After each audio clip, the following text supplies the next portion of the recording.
Hello दोस्तों, नमस्कार। कैसे हैं आप सब? आई होप आप लोग अच्छे होंगे और आपकी पढ़ाई भी अच्छी चल रही होगी। तो आप कमेंट करके अवश्य बताइए कि पढ़ाई अभी कैसी चल रही है, किसी सब्जेक्ट में प्रॉब्लम है, जो भी हो एनीथिंग आप कमेंट करके अवश्य बताइए। तो चलिए दोस्तों, आज हम बात करते हैं यूपी डीलर अर्थात बीटीसी हर सेमेस्टर के तृतीय प्रश्न पत्र साइंस के बारे में बात करेंगे, जिसमें हम लोग बहुविकल्पी यानी जो सीरीज चल रहा है, सीरीज का बहुविकल्पी प्रश्न तक कर चुके हैं। कहाँ तक? बहुविकल्पी प्रश्न तक कर लिए हैं। आज जो बात करेंगे वो अति लघुत्तरी प्रश्न की बात करेंगे। ठीक है। तो अगर आप बहुविकल्पी प्रश्न नहीं देखे होंगे तो प्लीज आप टीएसपी के प्लेलिस्ट पे जाइए और वहां पर फर्स्ट सेमेस्टर का सीरीज का बाकायदा प्लेलिस्ट सीरीज सीरियल से रखा हुआ है, अरेंजमेंट में है। वहां पे आप बहुविकल्पी प्रश्नों को देख लीजिए। उसके बाद अब हम लोग स्टार्ट करते हैं अति लघुत्तरी प्रश्न। अति लघुत्तरी प्रश्न का पहला क्वेश्चन है, परमाणु किसे कहते हैं? देखिए, यहाँ पे जो भी प्रश्न रहेगा उसको हम अपनी हैंडराइटिंग में इसको लिखते हुए चलते हैं, आपको समझाते हुए चलते हैं। थोड़ा समय जरूर लगेगा, लेकिन कोई बात नहीं है। टारगेट हम एक बार में एक क्लास में 10 क्वेश्चन का टारगेट रखेंगे, जिससे कि आपको चीजें अच्छी तरीके से समझ में भी आ जाए और किसी प्रकार का प्रॉब्लम ना हो। तो ये सब जितने भी क्वेश्चन है सब पूछे गए क्वेश्चन है। देखिए, इसके सामने लिखा हुआ 2015 के सेकंड फेज वाले पूछा है, फिर 2015 सेकंड, 2015 सेकंड फेज में ये सब प्रश्न पूछे गए हैं। तो इनको अच्छे तरीके से समझना है। अति लघुत्तरी प्रश्न पता है आपको कि 1 नंबर का आता है, बहुविकल्पी भी 1 नंबर का आता है, यानी बहुविकल्पी का प्रत्येक क्वेश्चन जितने भी रैंक 1 नंबर के आते हैं। और अति लघुत्तरी के भी प्रत्येक क्वेश्चन कितने होते हैं? 1 नंबर के होते हैं। लघुत्तरी के प्रत्येक क्वेश्चन कितने नंबर के होते हैं? 2 नंबर के वो होते हैं। ठीक है। तो आज हम लोग जो टारगेट कर रहे हैं वो एक क्वेश्चन 1 नंबर का। तो चलिए स्टार्ट करते हैं। पहला क्वेश्चन कह रहा है, परमाणु किसे कहते हैं? कह रहा है कि परमाणु किसे कहते हैं? तो जो परमाणु होते हैं, परमाणु तत्व का वह छोटे से छोटा कण है या भाग है जो किसी भी रासायनिक अपक्रिया में भाग ले सकता है, लेकिन वो स्वतंत्र स्वतंत्र अवस्था में नहीं रह सकता। चलिए इसको हम लिखते हैं। इसका उत्तर, परमाणु तत्व का वह छोटे से, परमाणु तत्व का वह छोटे से छोटे,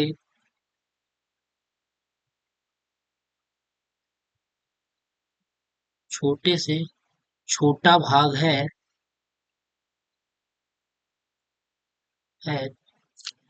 जो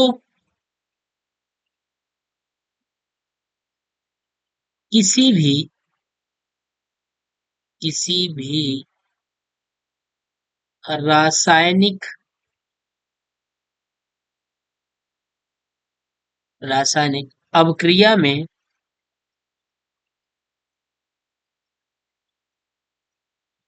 रासायनिक अपक्रिया में भाग ले सकता है, भाग ले सकता है, लेकिन स्वतंत्र अवस्था में नहीं रह सकता। स्वतंत्र अवस्था में नहीं रह सकता है। ठीक। ये हुआ परमाणु। परमाणु किसे कहते हैं? तो है, परमाणु तत्व का वह छोटे से छोटा भाग होता है जो किसी भी रासायनिक अपक्रिया में भाग ले सकता है, लेकिन स्वतंत्र अवस्था में नहीं रह सकता। देखिए, जो परमाणु हमारा होता है वो रासायनिक अपक्रिया में तो भाग ले लेगा, लेकिन वो स्वतंत्र अवस्था में नहीं रह सकता। अगर उसको पर्सनली छोड़ा जाए तो नहीं रह सकता। जैसे आपको बता रहे, जैसे एग्जाम्पल, जैसे आपका, जैसे हाइड्रोजन। हाइड्रोजन जो परमाणु हाइड्रोजन होता है, हाइड्रोजन H2 होता है, हाइड्रोजन गैस जो होती है H2 होती है। ये किन किन परमाणु से मिली है? हाइड्रोजन के दो परमाणु से मिलकर के बनी है।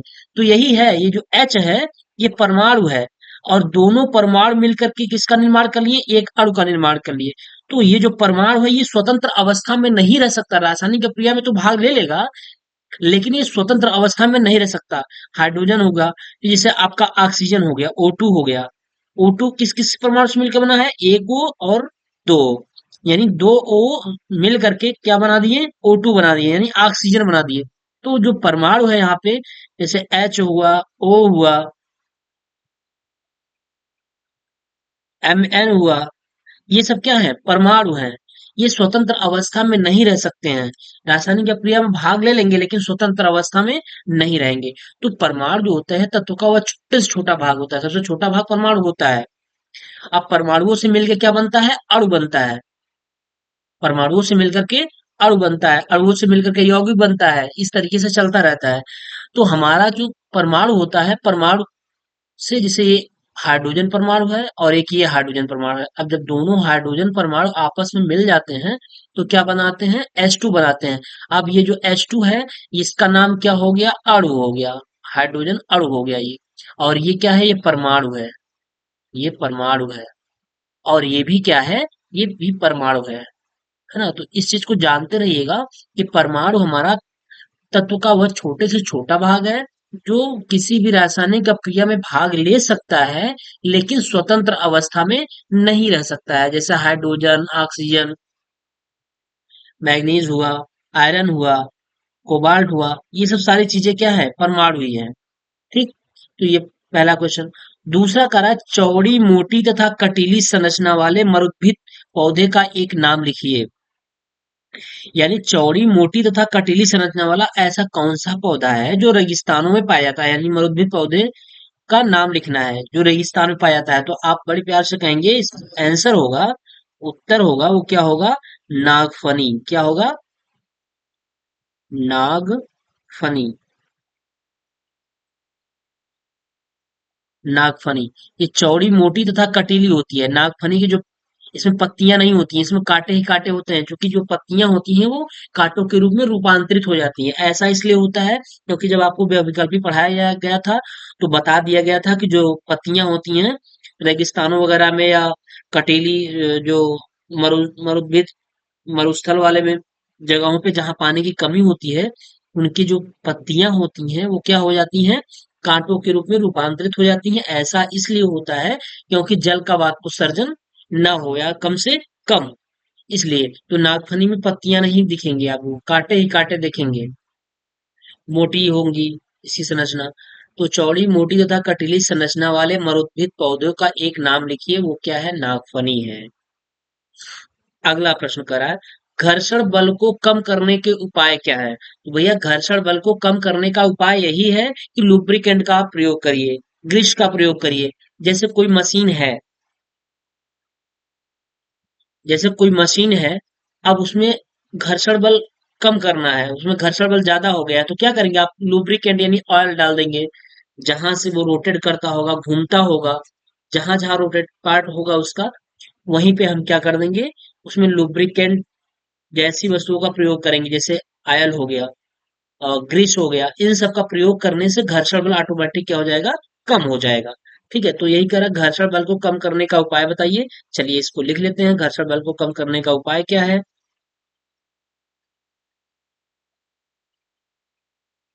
देखिए, घर्षण बल कम करने का उपाय यही है कि मशीनों के जो कल पुर्जे होते हैं उसको घिसने व टूटने से बचाने के लिए हम उसमें क्या करते हैं? स्नेहक या तेल का प्रयोग करते हैं। मशीनों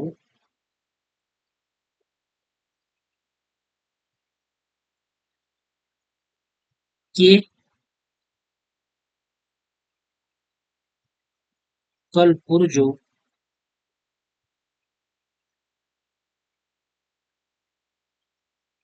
को घिसने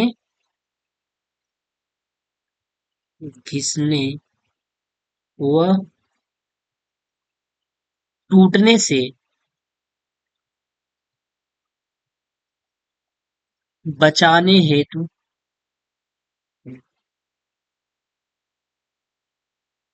बचाने हेतु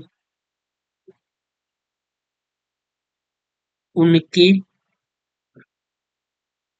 संपर्क तल संपर्क तल के बीच के बीच स्नेहक तेल या स्नेहक तेल या ग्रीस का ग्रीस लगाकर उनके घर्षण बल को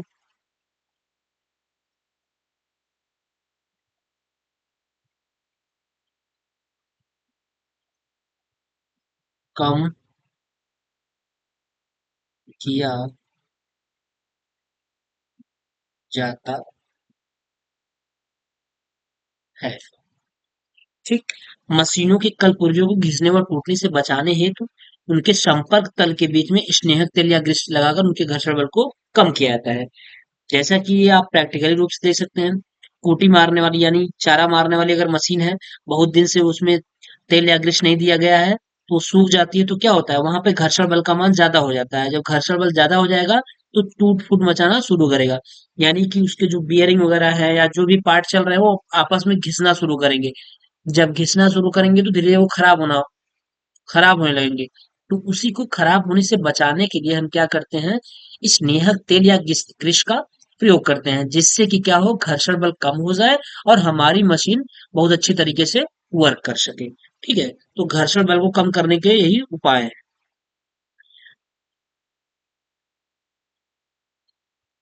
अगला देखिए, कह रहा है पुष्प के मादा अंग का नाम लिखिए। कह रहा है पुष्प के मादा अंग का नाम, तो पुष्प के मादा अंग का नाम क्या है? पुष्प के मादा अंग का जो नाम होता है उसे हम जयांग कहते हैं। मादा अंक का मादा अंक क्या होता है? जयांग। मादा अंक जयांग।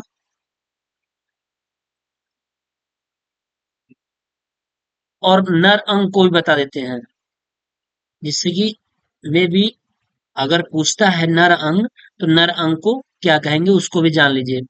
क्योंकि इस बार हो सकता है मादा अंग आया है, नेक्स्ट बार इस बार सॉरी 2019 में ये मादा अंग पूछा है, तो हो सकता है कि नर अंग भी पूछ सकता है।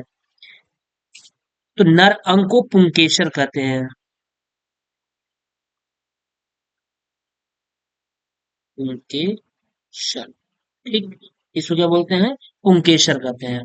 पुष्प के मादा अंग को जयांग और पुष्प के नर अंग को क्या बोलेंगे? पुंकेसर बोलेंगे। ठीक। ये हुआ। चलिए अगला प्रश्न, क्वेश्चन नंबर 5। सजीव का एक लक्षण लिखिए। यानी सजीव के एक लक्षण क्या है उसको लिखना है। तो ये तो आपको बताया भी गया है, बहुविकल्पी जब पढ़ाया जा रहा था तो बताया गया था कि सजीव के लक्षण क्या होते हैं। तो सजीव में क्या होता है, अगर सजीव कोई चीज सजीव है, कोई वस्तु सजीव है, उसमें जान है, तो पहली चीज तो उसमें श्वसन होगा, दूसरी चीज उसमें उत्सर्जन होगा, तीसरी चीज पोषण होगा, वृद्धि होगा। ये सब सजीव के लक्षण है। तो चलिए लिख लेते हैं सजीव के लक्षण।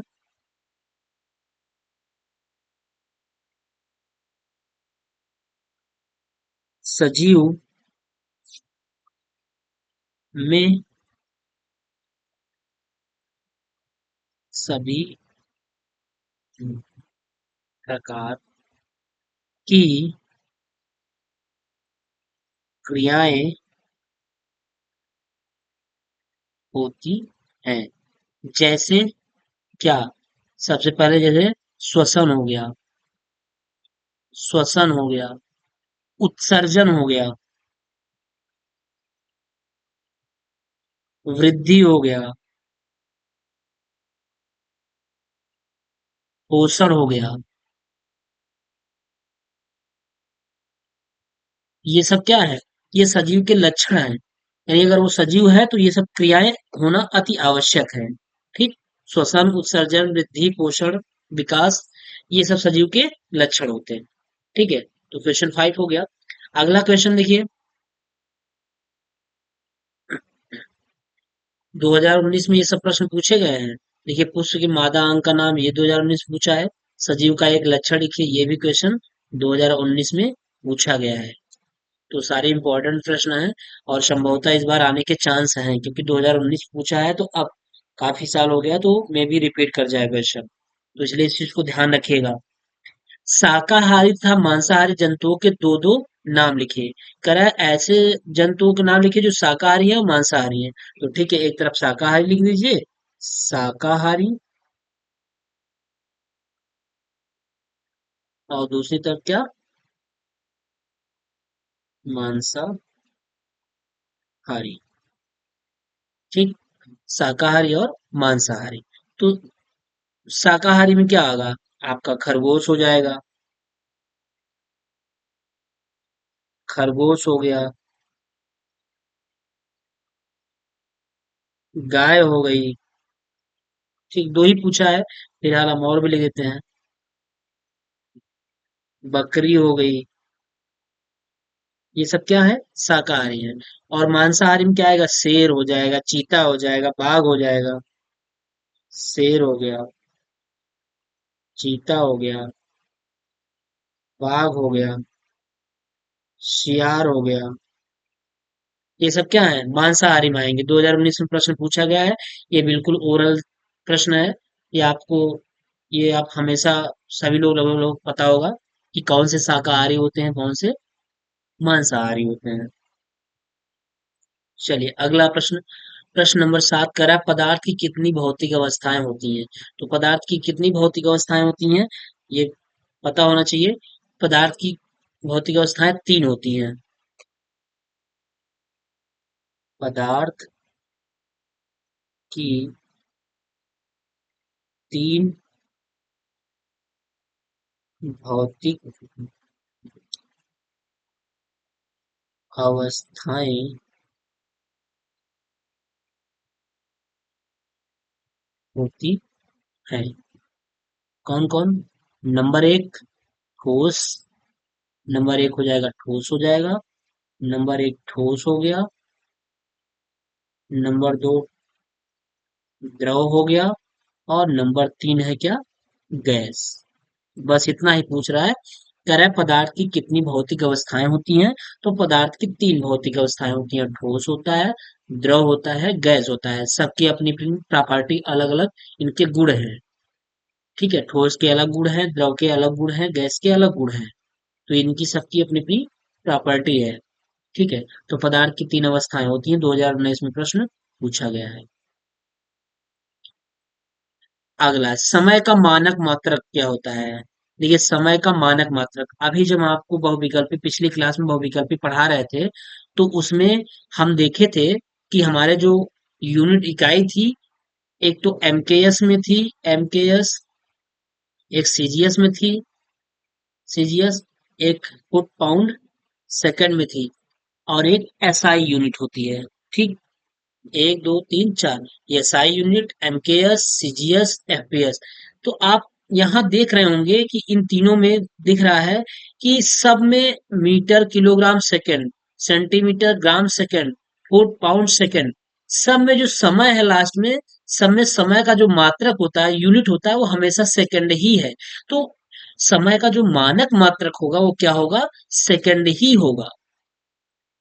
इससे छोटा और कुछ भी नहीं होगा। तो समय का मानक मात्रक क्या होगा, सेकंड होगा।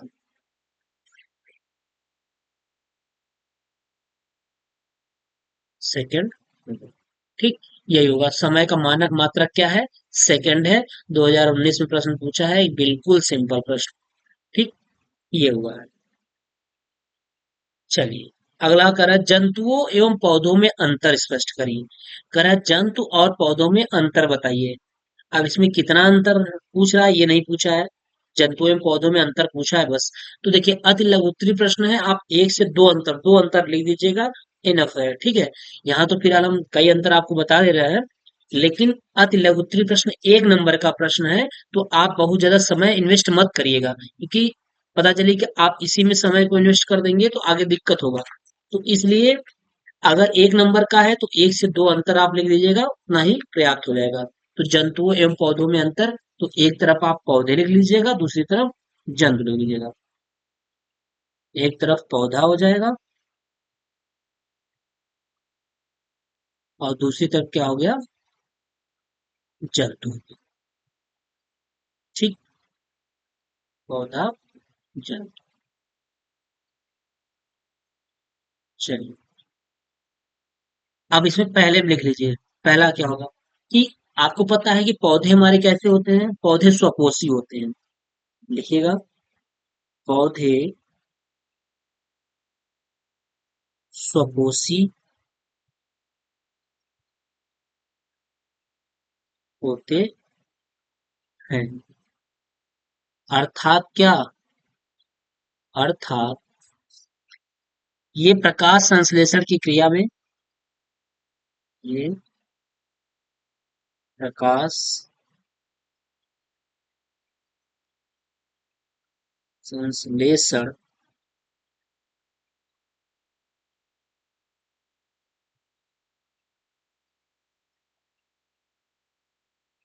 क्रिया में अपना भोजन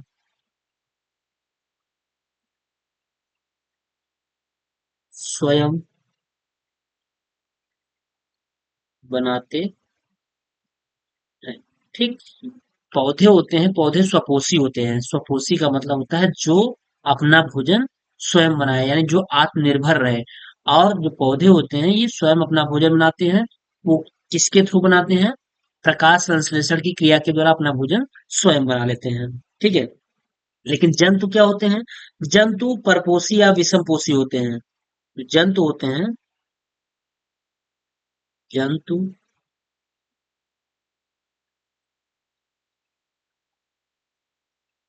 विषमपोषी, विषमपोषी या फिर क्या, परपोषी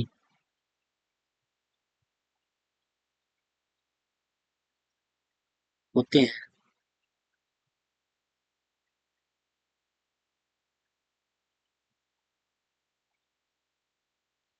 ये अपना भोजन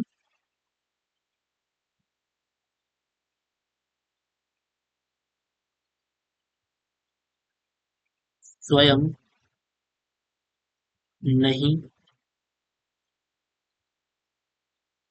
बनाते हैं, बल्कि क्या, बल्कि दूसरे पर निर्भर होते हैं।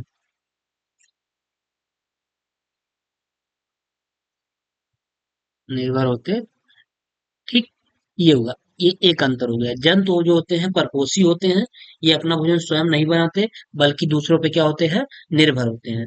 दूसरा हो जाएगा, पौधे क्या होते हैं, स्थिर होते हैं। पौधे क्या हैं, पौधे स्थिर होते हैं।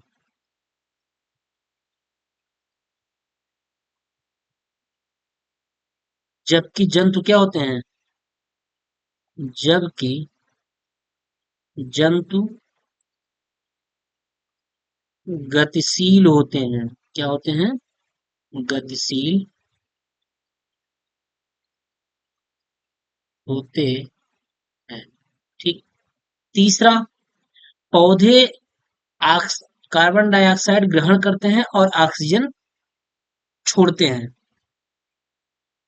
यानी पौधे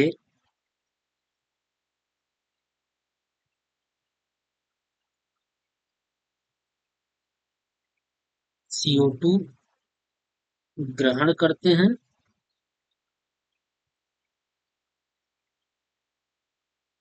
वह O2 का त्याग करते हैं। ठीक, ये हुआ। जबकि जंतु क्या होते हैं, जबकि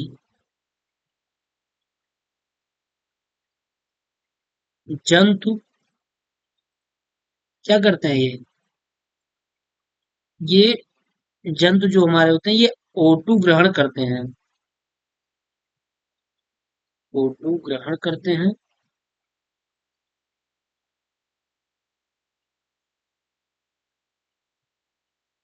O2 ग्रहण करते हैं और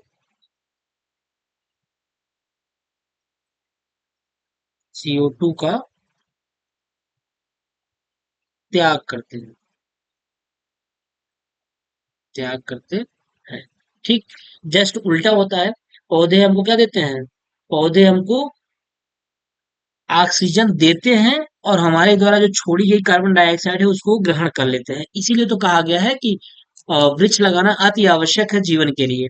क्योंकि हमको जो वृक्ष होते हैं यानी पौधे होते हैं, पेड़ पौधे होते हैं, उसको हम उनसे हमको क्या मिलता है? ऑक्सीजन मिलता है। ठीक है, और उससे टेम्परेचर भी बैलेंस बना हुआ रहता है। तो अंतर केवल दो ही सफिशिएंट था, क्योंकि एक नंबर का प्रश्न है, इसलिए दो अंतर बहुत है। लेकिन हम आपको तीन बता दिए। और भी ऐसे होता है कि पौधों में जो होता है पाचन तंत्र नहीं होता है, और ये भोजन का जो भंडारण करते हैं स्टार्च के रूप में करते हैं। यानी पौधे जो होते हैं इनमें पाचन तंत्र नहीं होता है, और ये अपना जो भोजन का भंडारण करते हैं वो स्टार्च के रूप में करते हैं। जबकि जंतुओं में क्या होता है? जंतुओं में उचित पाचन तंत्र होता है, और इसमें भोजन पचाने की एक क्षमता होती है। और ये जो भोजन होते हैं, इन जो भोजन को ये संग्रहित करते हैं वो ग्लाइकोजन के रूप में संग्रहित कर लेते हैं। ग्लाइकोजन के रूप में भोजन को संग्रहित कर लेते हैं, उसको संचित में रख लेते हैं। ठीक, चलिए अगला प्रश्न देखिए। कह रहा दूध किस प्रकार का मिश्रण है? तो जो दूध है, दूध समांगी मिश्रण होता है। कैसा मिश्रण होता है? इसमें लिखा 2015 में प्रश्न पूछा गया है। दूध समांगी मिश्रण होता है। एक समांगी मिश्रण होता है, एक विषमांगी मिश्रण होता है। ठीक, समांगी मिश्रण होता है और विषमांगी मिश्रण होता है। तो वही चीज, तो हमारा जो दूध है ये दूध समांगी मिश्रण है, यानी इसमें जो पानी और दूध की मात्रा है ये एक समान है। इसमें इसको हम मिलाते नहीं है, ये नेचर के द्वारा हमको मिलता है। ठीक है, जब इसमें हम मिलावटी कर देंगे तब वो कुछ और हो जाएगा, तब समांगी नहीं रह जाएगा। लेकिन अगर प्योर दूध है, भैंस या गाय के द्वारा निकाली गई दूध है, तो वो समांगी मिश्रण ही होगा। अब उसको बाद निकालने के बाद क्या करते हैं? हम उसमें पानी मिला देते हैं, तब वो दूध अब वो समांगी के रूप में नहीं रह गया। ठीक, अगला है पत्तियों का मुख्य कार्य क्या है? ये प्रश्न इंपॉर्टेंट 2016 और 2018 में पूछा गया है। कह रहा है पत्तियों का मुख्य कार्य क्या है? तो जो पत्तियां होती हैं, पत्तियां का मुख्य कार्य क्या होता है? ये प्रकाश संश्लेषण की क्रिया करती हैं। और दूसरी चीज बता रहे हैं हम, पत्तियों का जो मुख्य कार्य है, पहली पहला कार्य तो ये हो जाएगा कि इनका जो मुख्य कार्य होता है ये प्रकाश संश्लेषण की क्रिया के द्वारा भोजन बनाने का कार्य करती हैं। और दूसरा, इन्हीं पत्तियों के माध्यम से इन्हीं पत्तियों के माध्यम से वाष्पोत्सर्जन होता है। एक कार्य तो ये हो जाएगा कि पत्तियों का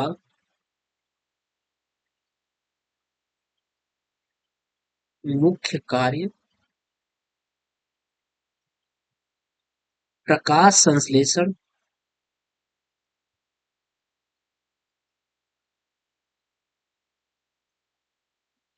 प्रकाश संश्लेषण की क्रिया करना होता है।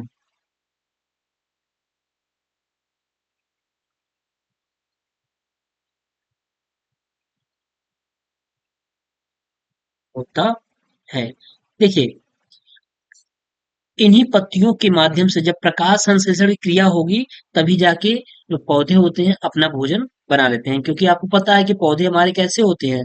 पौधे हमारे स्वपोषी होते हैं, वो अपना भोजन स्वयं बनाते हैं, आत्मनिर्भर होते हैं। तो इन्हीं पत्तियों के माध्यम से जो प्रकाश संश्लेषण क्रिया होती है, उन्हीं के माध्यम से वो अपना भोजन बना लेते हैं। और दूसरी बात क्या है कि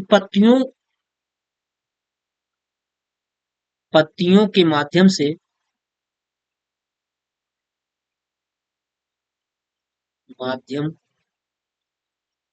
ही जल का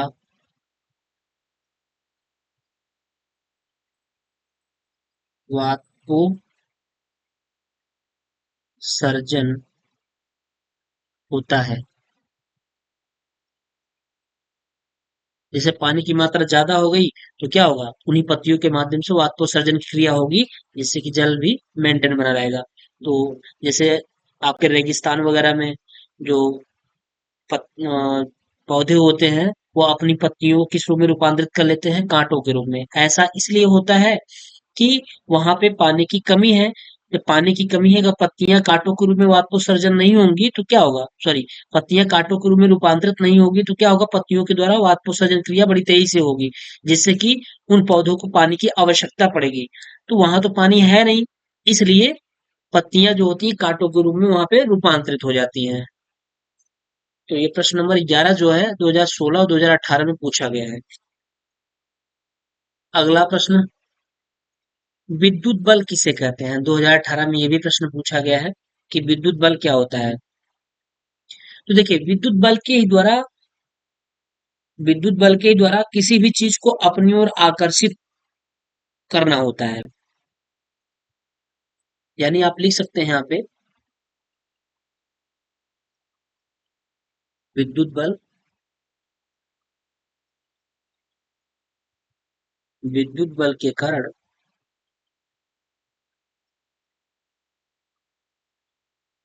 विद्युत बल के कारण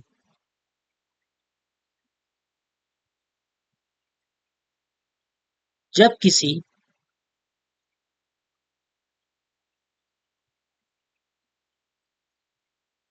या जब वस्तु में किसी ओर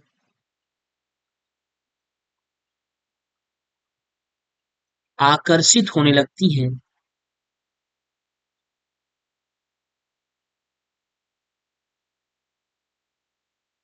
होने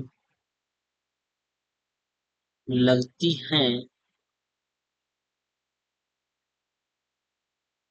तो उसे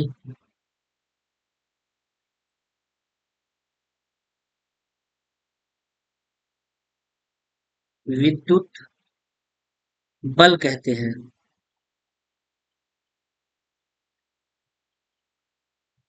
विद्युत बल कहते हैं। देखिए, विद्युत बल के कारण जब वस्तुएं किसी ओर आकर्षित होने लगती है तो उसे विद्युत बल कहते हैं। जैसे इसको आप प्रैक्टिकल रूप से आप इसको कर सकते हैं। जब आप बाल में कंघी करते हैं, तो कंघी करने के बाद कंघी को बाल में बार बार घुमाइए, उसके बाद कागज के छोटे छोटे टुकड़ों पे किसी गत्ते पर रख लीजिए, कागज के छोटे छोटे टुकड़ों को किसी गत्ते पर रख लीजिए, और उस कंघी को, जिस कंघी से आप बाल कर रहे थे, कंघी कर रहे थे, उस कंघी को जब आप कागज के छोटे छोटे टुकड़ों के पास लाते हैं, तो देखते हैं कि कंघी कागज के छोटे छोटे टुकड़ों को अपनी ओर आकर्षित करती है तेजी से। तो वही चीज आपका विद्युत बल है। यानी अब कंघी में क्या आ गया, विद्युत बल आ गया, इलेक्ट्रिक फोर्स आ गया है, जिसके कारण क्या आ रही है कि कागज के छोटे छोटे टुकड़ों को वो अपनी ओर आकर्षित कर रही है। ठीक। तो यही विद्युत बल है। एग्जाम्पल के तौर पे आप लिख सकते हैं, जैसे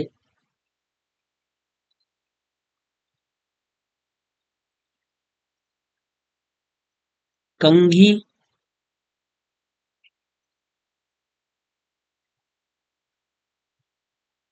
या ऐसे लिखिए, बाल में किए गए कंघी,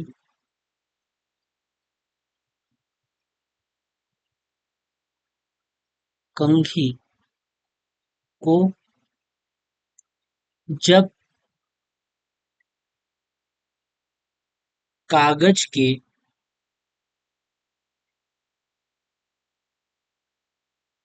छोटे छोटे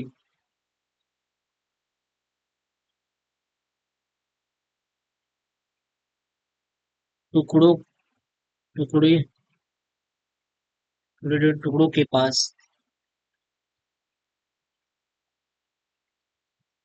ले जाया जाता है,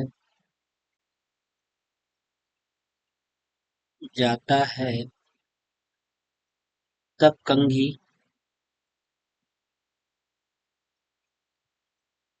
उन कागज के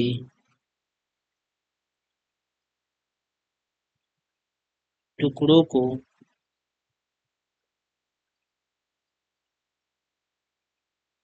अपनी ओर आकर्षित करने लगती है।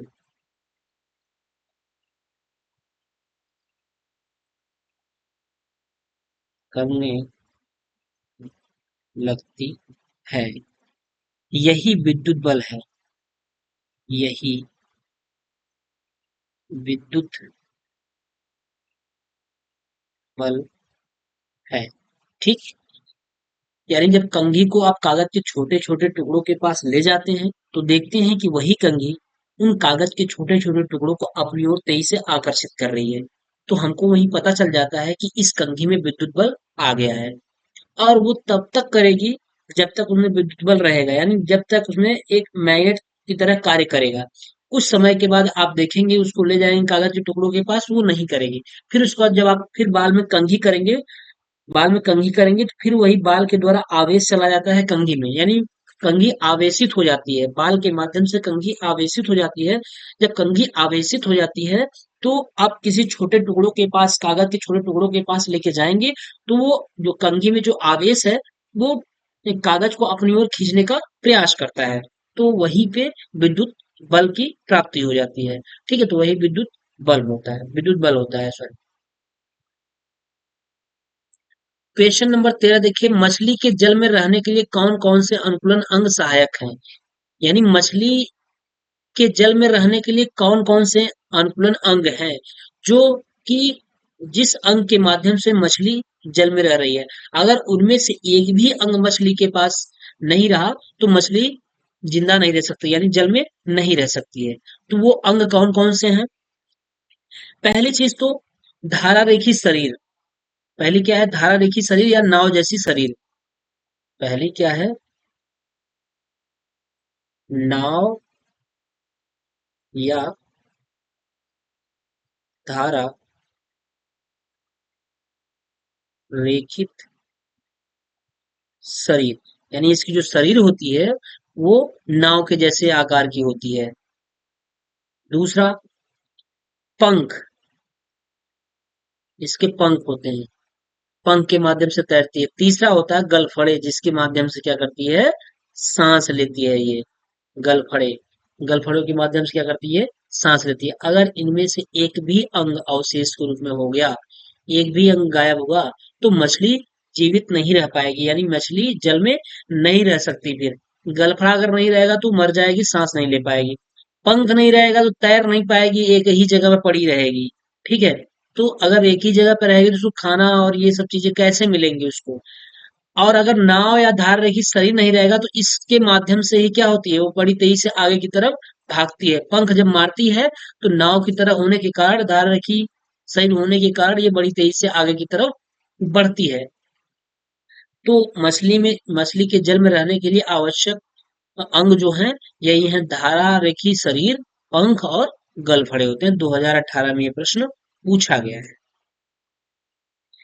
अगला प्रश्न देखिए, हम लोग 10 प्रश्न की बात किए थे, लेकिन देख रहे हैं कि प्रश्न छोटे हैं, हो जा रहा है, तो प्रश्न हम 15 तक बात कर लेते हैं। ठीक है। अब बात आती है कीटभक्षी पौधों की विशेषता तथा नाम लिखिए। यानी कीटभक्षी पौधों की विशेषता क्या है और इसके कोई कीटभक्षी पौधे का नाम लिख दीजिए। तो कीटभक्षी पौधे की विशेषता जो है, पहली चीज तो क्या है कि कीटभक्षी पौधे जो होते हैं ये दलदली भूमि में उगते हैं। यानी जो जहां पे भूमि दलदली रहेगी वहीं पे ये कीड़े पौधे उगेंगे। ठीक है। और दलदली भूमि में उगने के कारण इसमें नाइट्रोजन की कमी होती है। जब नाइट्रोजन की कमी होती है तो प्रोटीन का निर्माण नहीं हो पाता है। जब प्रोटीन का निर्माण नहीं होता है तो उन्हीं प्रोटीन की कमी को पूरा करने के लिए ये जो कीटभक्षी पौधे होते हैं ये कीटों का क्या करते हैं? भक्षण करते हैं, जिससे क्या हो, नाइट्रोजन की पूर्ति हो जाए और उनको प्रोटीन मिल जाए। ठीक है, यही कीटभक्षी पौधे की विशेषता होती है। फिर चलिए लिख लेते हैं। पहले कीटभक्षी पौधे, कीट भक्षी पौधे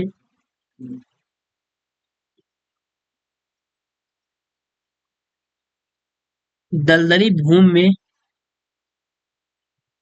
में उगते हैं जिस कारण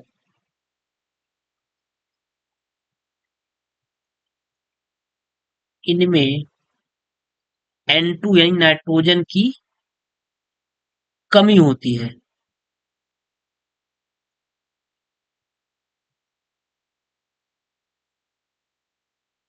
या नाइट्रोजन की कमी होती है या नाइट्रोजन प्राप्त नहीं होती?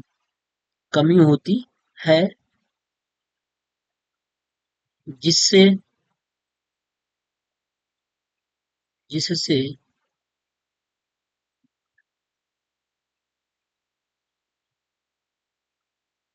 प्रोटीन का निर्माण नहीं हो पाता।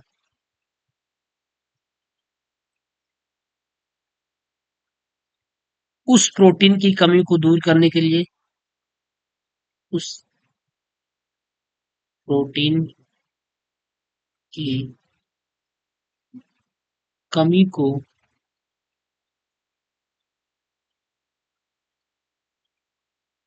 पूरा करने के लिए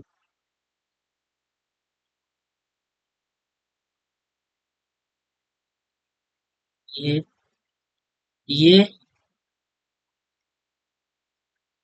कीट का भक्षण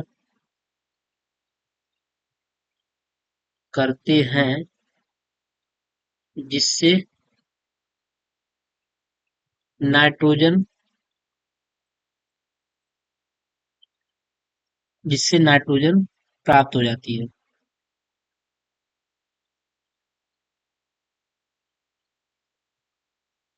यानी जब नाइट्रोजन मिल जाएगा तो प्रोटीन का निर्माण भी हो जाएगा। तो वही चीज है कि जो हमारे किड़बच्ची पौधे होते हैं ये दलदली भूमि में उगते हैं, जिस कारण वहां नाइट्रोजन की क्या होती है, नाइट्रोजन इनको प्राप्त नहीं होता है। जब नाइट्रोजन नहीं प्राप्त होता है तो प्रोटीन का निर्माण भी नहीं हो पाता है।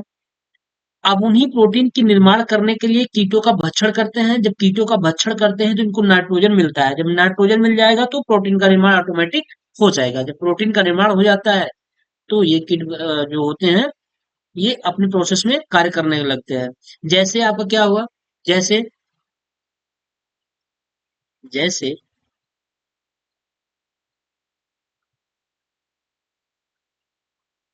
ड्रोसेरा ड्रोसेरा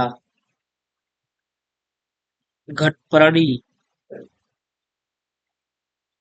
घटपरडी आदि हैं। ये कीटभक्षी पौधे हैं। ड्रोसेरा हो गया, घटपरडी हो गया, ये सब क्या है, कीटभक्षी पौधे हैं। ठीक। तो यही कीटभक्षी पौधों के बारे में पूछ रहा था, उनकी विशेषता क्या है और नाम क्या है। तो हमने विशेषता बता दिया और नाम बता दिया है। चलिए अगला क्वेश्चन है, लास्ट क्वेश्चन 15, आज की क्लास का ये लास्ट क्वेश्चन होगा। जली पौधे के तने एवं पत्तियों की एक एक विशेषता बताइए। कह रहा है जली जो पौधे होते हैं इनके पत्ती और तने की विशेषता। पहली चीज तो मैं आपको ऐसे ही बता दूं कि जो जली पौधे के तने होते हैं वो खोखले होते हैं, यानी वायुकोष्ठ जैसे होते हैं। यानी उसमें वायु भरा रहता है, वो खोखले होते हैं। ठीक है, जिससे कि वो बड़े आराम से जल में रह लेते हैं। और पत्तियों की बात करें तो इनकी जो पत्तियां होती हैं वो पत्तियां कम हमारे पंजे के आकार की तरह होती है, यानी चौड़ी होती हैं। और दूसरी चीज उसमें ऊपर लेयर में मोम जैसी लेयर होती है, जिससे क्या होती है, उससे पानी डालने पर भी वो क्या होता है, पानी गिर जाता है नीचे, और उसी कारण क्या होती है, हमारी जो ये पौधे होते हैं तैरते रहते हैं। तो चलिए इसके बारे में लिख लेते हैं। 2017 में प्रश्न पूछा गया है।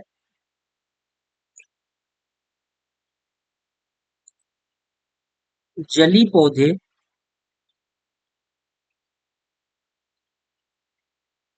जली पौधों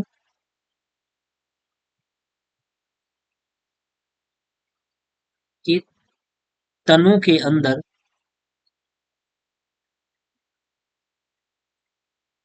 अंदर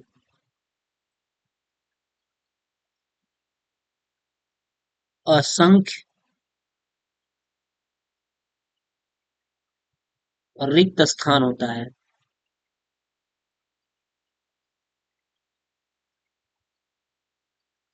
जिन्हें क्या कहते हैं, जिन्हें वायु कोष्ठ कहते हैं, जिन्हें वायु कोष्ठ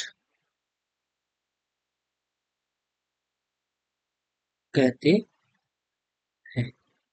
ठीक, जिन्हें क्या कहते हैं, वायु कोष्ठ कहते हैं। इसमें क्या होती है, इसमें वायु भरी रहती है।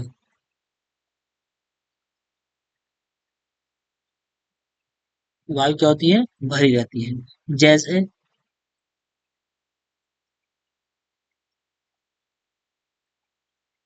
जलकुंभी हो गया, जल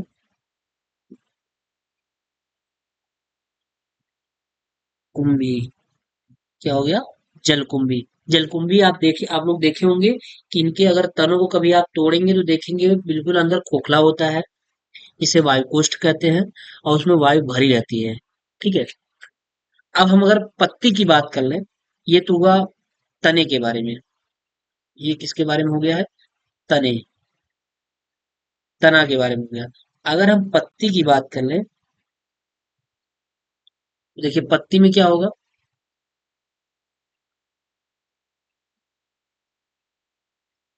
इनकी पत्तियां,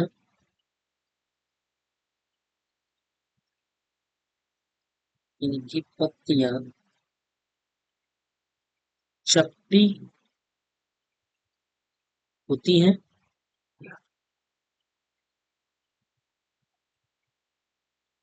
और इनकी सतह, इनकी सतह मोम जैसी चिकनी होती है।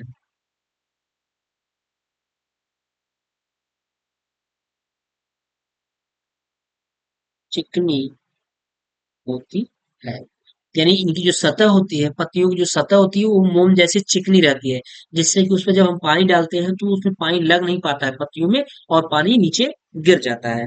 ठीक है, पानी क्या होता है, नीचे गिर जाती है। इनकी मोम जैसी चिकनी होती है, जिससे पत्तियां गीली नहीं होती, जिससे पत्तियां गीली नहीं होती हैं और चपटी होने के कारण, चपटी होने के कारण यह पानी में तैरती रहती है, तैरती रहती है। यानी पत्तियां चपटी होती हैं और इनकी जो सतह होती है वो मोम जैसी चिकनी होती है, जिससे कि पत्तियां हमारी क्या होती हैं, गीली नहीं होती। अगर पत्तियों पे मोम जैसी चिकनी सतह ना होती तो ये पत्तियां क्या होती, वो जल में भीग जाती और धीरे धीरे वजन होकर के नीचे की तरफ डूब जाती। लेकिन ऐसा नहीं है, वो मोम जैसी चिकनी होती हैं, जिससे कि उसमें जब पानी पड़ता है तो भीगता नहीं है, यानी पत्तियां गीली नहीं होती हैं और चपटी होने के कारण ये क्या होती हैं, तैरती रहती हैं। ठीक है। तो दोस्तों आज हम 15 क्वेश्चन तक पढ़े हैं और आप इसको अच्छे तरीके से यहाँ तक रिवाइज कर लीजिए। अगर कहीं भी किसी भी प्रकार का दिक्कत हो तो प्लीज आप कमेंट अवश्य कर दिया करिए। और एक चीज आप लोगों से बार बार रिक्वेस्ट है कि आपके लिए बहुत मेहनत किया जाता है, तो प्लीज आप वीडियो को लाइक कर दिया करिए। और अगर आप मेरे चैनल पे नए होंगे तो चैनल को सब्सक्राइब कर लीजिएगा और अपने दोस्तों के साथ शेयर अवश्य कर देगा, ज्यादा से ज्यादा लोगों के पास शेयर कर दीजिए, जिससे कि ज्यादा से ज्यादा लोग जुड़ सके और जो भी चीजें पढ़ाई जा रही हैं उसका वो सही से उपयोग कर सके। ठीक है। तो दोस्तों आज 15 क्वेश्चन तक ही हम करते हैं, इसके बाद 16 नंबर से हम नेक्स्ट क्लास में कर लेंगे। अ, अगर आप हमारे टेलीग्राम आईडी से नहीं जुड़े होंगे तो वहां जुड़ जाइए, जिससे कि जो भी इंफॉर्मेशन वगैरह होती है वहीं पे दी जाती है। और इसका जो लिंक है वो डिस्क्रिप्शन बॉक्स में दिया गया है, आप वहां से जुड़ सकते हैं। ठीक है। तो चलिए दोस्तों, मिलते हैं हम नेक्स्ट वीडियो में, तब तक के लिए बाय।